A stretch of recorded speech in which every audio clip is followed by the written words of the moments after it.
The condition in which the amniotic sac contains an excessive amount of amniotic fluid is called polyhydramnios. This condition is found in roughly 1 to 2% of pregnancies. Polyhydramnios is usually mild. Nonetheless, if it is serious or if it occurs early during pregnancy, the risk of experiencing complications increases significantly. The main causes of increased amniotic fluid can, in many cases, be related to both the mother and the baby, and these causes may include the following: gestational diabetes, multiple pregnancy, anemia in the baby, such as the type that is caused by Rh incompatibility problems, gastrointestinal disorders or abnormalities of the urinary system or the nervous system of the baby, as well as fetal infections. Nevertheless, the causes remain unknown in approximately half of all cases of polyhydramnios. Although polyhydramnios can sometimes show no symptoms at all, women might experience issues like difficulty in breathing or a persistent feeling of breathlessness, particularly in cases of severe polyhydramnios. This is because the uterus is enlarged,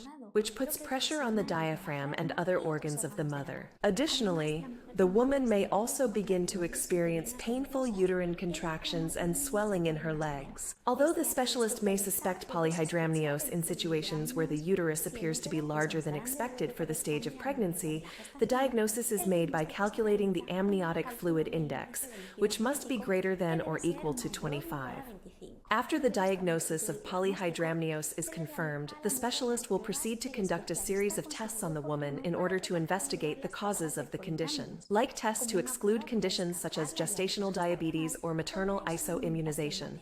Additionally, the specialist will want to monitor the progression of polyhydramnios, so the pregnant woman will attend regular checkups. As for treating this excess amniotic fluid, it will depend on several factors as the known cause, if there is one, the actual volume of amniotic fluid present, and the stage of pregnancy the woman is currently in. Therefore, if the cause of polyhydramnios has been identified, appropriate treatment will be administered. In certain situations, amniodrainage may be proposed, particularly if the polyhydramnios is severe or if the mother has serious symptoms. This medical intervention consists of aspirating the amniotic fluid in order to reduce its overall volume. On the other hand, it is possible to use certain medications to reduce the amount of urine produced by the baby and therefore the volume of amniotic fluid. Nonetheless, these medications are occasionally used because of the potential negative effects they can have on the baby. In conclusion, the specialist will evaluate the best moment for the birth.